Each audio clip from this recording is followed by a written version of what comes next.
So if you are currently facing this issue right now with the INEC portal, where you click on get started after creating your account, then you click on start registration and it brings you back here. This is one of the major problems that many people are facing right now.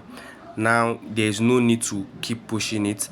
The best thing for you to do is to wait, because this is just showing that the problem is not from your phone, the problem is from INEC themselves.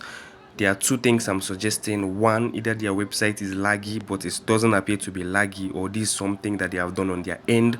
Or two, there are a lot of people on the platform doing registration at the same time. So that's the major reason why you are clicking on it and it's bringing you back. So for now, no one should panic. Just try to do this at night. Try to do it at night when there is less traffic, or try to do it very early in the morning and see if it's not going to work. So if it works out for you, fine. If it doesn't work out for you, I'm going to still bring out another solution, which we're going to be trying out different browsers and clear your cache, and let's see if that's going to pen out the problem. So for now, this is a general issue and it's from INEC themselves directly.